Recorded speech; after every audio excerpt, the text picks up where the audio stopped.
Hey everyone, Galvanic here. Welcome back to the channel. As for a bit of context for this video, I am sharing the talk from the Unreal Engine Community Meetup that happened in Indore, where I dove into methods of optimizing VR games in Unreal Engine and showcase some progress that has happened currently in Whispers of the Tarnished City. And talking about Whispers of the Tarnished City, the Steam page and the PlayStation page are live. Please do wishlist the game on them and hope you enjoy the talk. Hey everyone, good evening. I am Shreyajan, aka Galvanic Freak, also a indie game developer. And as a solo indie game dev, I know you kind of have to do everything, but I do love creating concept art and doing some game design, level design stuff. And I kind of dislike development, but honestly, development takes almost 90% of my time. So, as for today's agenda, I'll be taking you through optimization and why is it crucial for VR development, and share some optimization methods that you can apply for your own game, and giving a few pointers related to how I implemented some of these methods in my game. So, talking about my game, let me introduce you to my project, which is an action adventure game highly inspired from Half-Life Alyx and Bioshock, called Whispers of the Tarnished City. Today, I am really excited to share an exclusive unreleased trailer for Whispers of the Tarnished City. It launches as we speak. So, yeah, hope you all enjoy it. Always be always.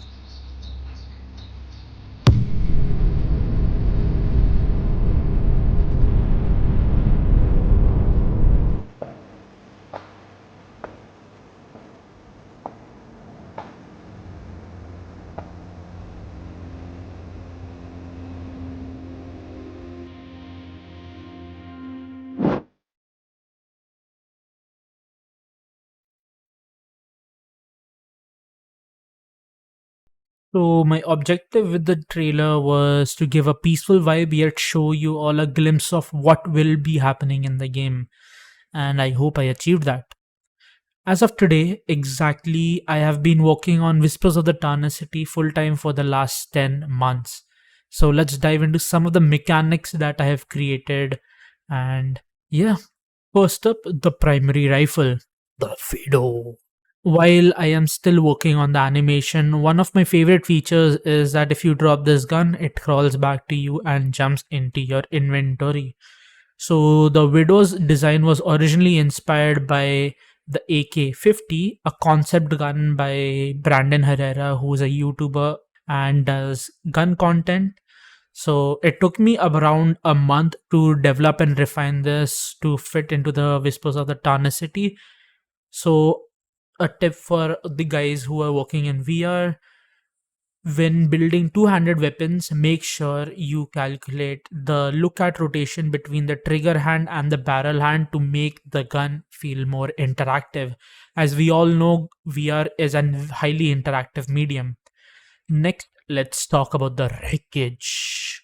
This is a pistol which I love the most. The gun which is the most beloved to me in the Tarnished City. It took me a while to get it working right, and it was a pain to make as well. The most difficult thing for me to develop about the wreckage was changing between the different gun types and getting the velocity just right for the hand flick. Here's a tip I would like to give to the developers: calculate the velocity not in volt space, but calculate the velocity in local space in reference to your hand. Next, let's talk about the climbing system in the Tarnished City. This was highly inspired from the game Shadow of the Tomb Raider. Why Shadow of the Tomb Raider was an inspiration? It's mainly because of the slow motion jump system that that game has. As of the moment, it is still a work in progress, and hopefully it should be done soon. So now let's look at some of the puzzles that I've implemented till now. The one on the left is a puzzle where you have to get the water pressure just right or something might happen. And the one on the right is a laser puzzle I know a lot of games have this nowadays, specifically in VR, but honestly speaking, this is just fun.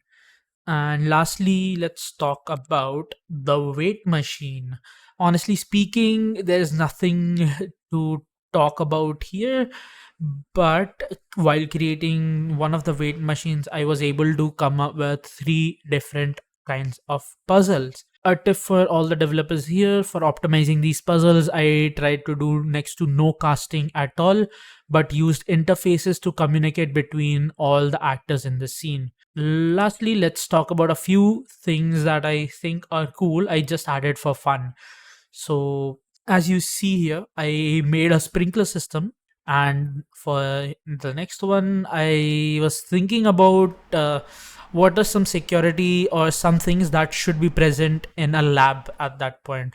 So, I just thought of why not integrate the sprinkler system to some other mechanic. So I added floor as electricity as well. When you shoot it, the floor will have water. You shoot the water with your electric gun, and it should light up with electricity. Next, I also implemented a turret system, just for security, some security things that should be present in the game. And yeah, so these were some of the mechanics that I have created in the Tarnished City till now. Now let's move on to the main topic of optimization for smooth VR experience. So why does optimization matter so much for VR development? Everyone will say again and again to you, like, optimize from the start when developing for VR, mobile, whatsoever.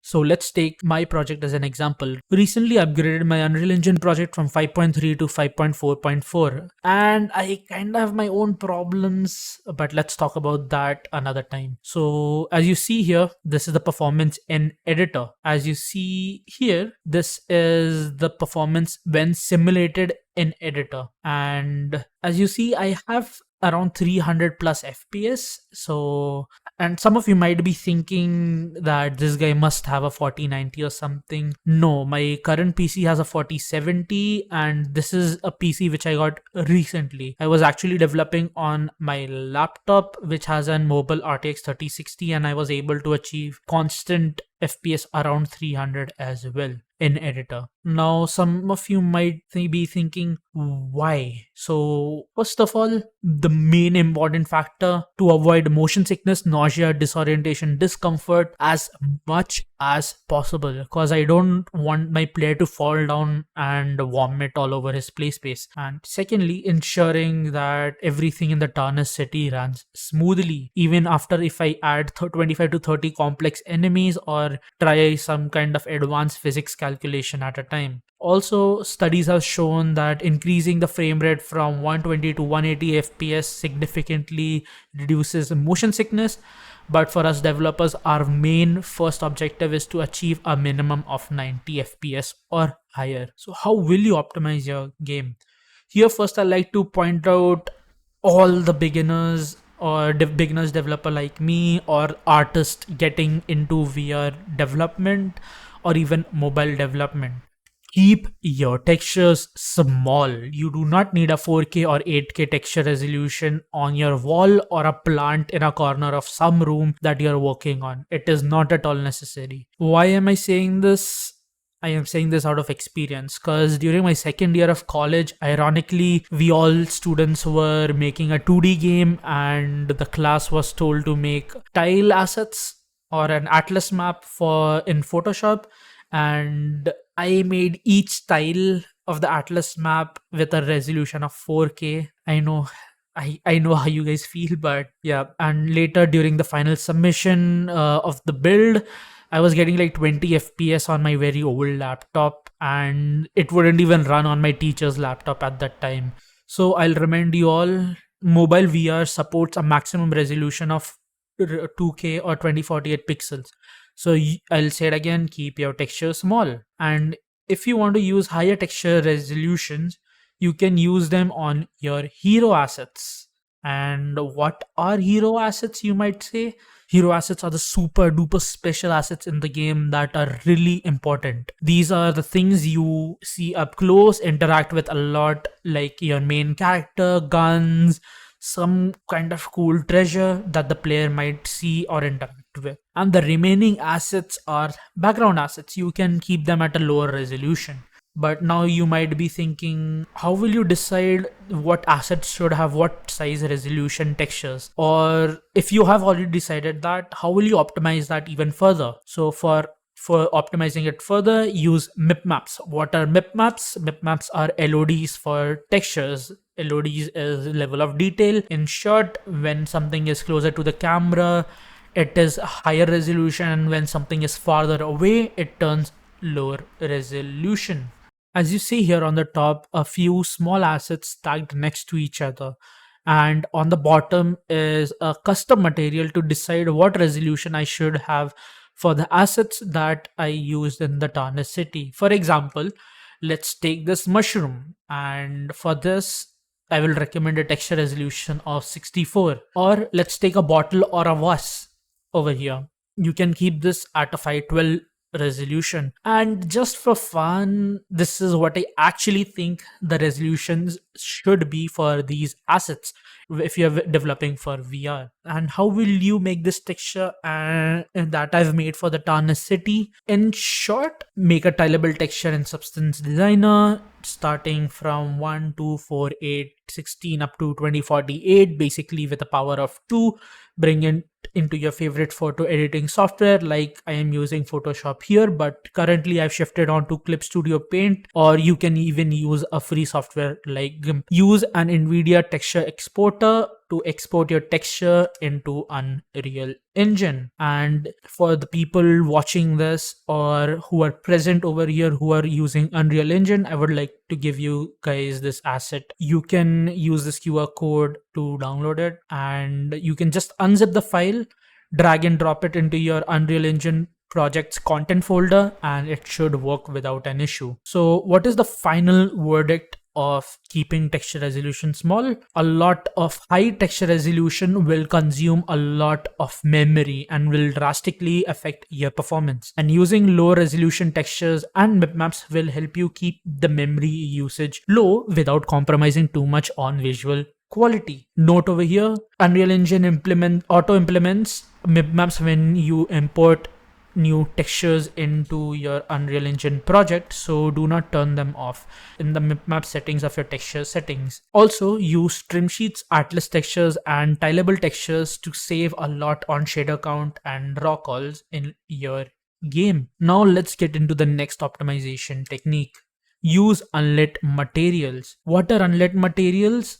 These are the materials that do not require dynamic lighting, which reduces performance cost to the hardware. So for example, let's take the Tarnished City's master material as an example. And as I'm using this material almost in every single location of the game. This primary material in the Tarnished City is pretty complex. So on the left, as you see, is the shading model with default lit, and on the right you can see the shading model as unlit. So for default lit materials, as you see here, the material is red, and or not just defaulted with the default settings. As you see, everything is red. And for VR and mobile development, this is very, very bad. And if I use some custom settings over here, like material is set to unlit and turn off cast trace shadows and enabling rough materials, you can see that it becomes green and becomes a lot more optimized than before. So for VR, using unlit materials allows you for a smoother VR experience without sacrificing too much on visual quality for non-critical objects. And for the Tarnished City, I am using unlit materials on assets that the player might interact with, but those actors do not need to cast shadows or need to interact with the environment's lighting. So I use them on capsules, markers, broken crystals, and some more assets like them. A note over here, you do not need to use unlit materials everywhere, but it is a good practice to use them. Now, the final optimization technique for your materials is use base color only. But why to use just base color only? If you simplify your material by using base color map or just a color, Without using metallic, roughness, or normal, it will reduce the processing time for the material significantly. But for Tarnished City, I'm using base color only material a lot. Some of the example areas I can mention are on the wall, the roofs, the floor, which save a lot of performance. Lastly, I would like to give some important pointers, and let's start off with the limitations between mobile VR versus PC VR. For mobile VR, we'll be taking Quest 2 as the base for mobile VR, and for PC VR, I'll consider the minimum specs to be an GTX 1060 and 8 gigs of RAM. So on Quest 2, you can have a maximum draw call count of 250, and it is good to keep an average of 200. For PC VR, you can keep a draw call. You can keep the draw call above 700, and it's good to keep an average of 650. As for Quest, another thing I'd like to mention here is you can only have around 750,000 to 1 million triangles in your scene at a time overall. And for PC VR, you can have around 500,000 to 2.5 million triangles and present in the scene per frame. So this is a key pointer I like to mention. There is another topic I'll be talking about at the end of the key points, and which is understand why am I saying overall in the scene and per frame. Next, do not use translucency and reflections on Quest. It cannot be run properly or it will cause issues. And on PC VR, you can use translucency and specular. Mostly you can use anything. And then try to keep your shader count between 45 to 65 on your Quest. Then on PC, you can keep it between 100 to 350. Finally, there is only 2.1 gigs of usable memory on your Quest, and if you can't achieve 90, try to achieve a minimum target FPS of 75 on your Quest 2. For PC, as we discussed previously, try to achieve a minimum FPS of 90 on VR. Now, always keep an eye out on your draw calls. Each time your GPU has to render an object, it processes a draw call. The more objects, materials, or textures in the scene, the more draw calls are made. A few tips to reduce draw calls. First of all, combine your meshes. Second, use texture atlases and trim sheets. Then use LODs like I mentioned before, and use mip maps as well, which will help you in saving performance a lot more. Then do not use a lot of unique materials, which will increase a lot of draw calls. Instead, try using material instances. And finally, use occlusion culling to help you out a lot on PC VR.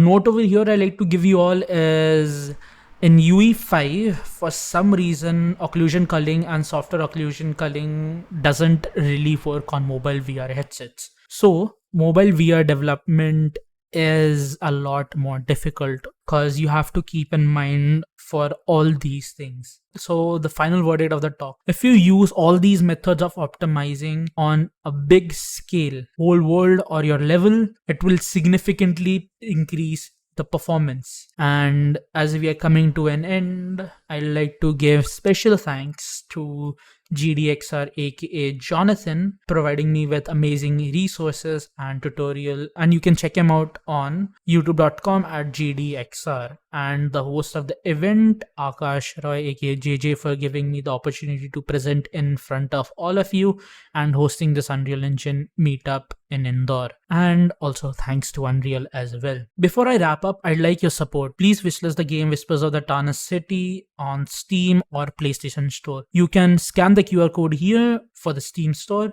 The game will be also available soon on Meta Horizon Store as well. So thank you, and if you would like to get in contact with me or get the asset which we were talking about earlier, you can scan this QR code. And if you have any questions, feel free to ask them now, but please keep them related to the presentation. Thank you so much for coming all the way to the end here. Just for you guys, I like to add some photos and some enjoyable time that I had during the event and some of the amazing people that I got to meet. So enjoy, and thank you so much for watching. See you in the next video. Bye.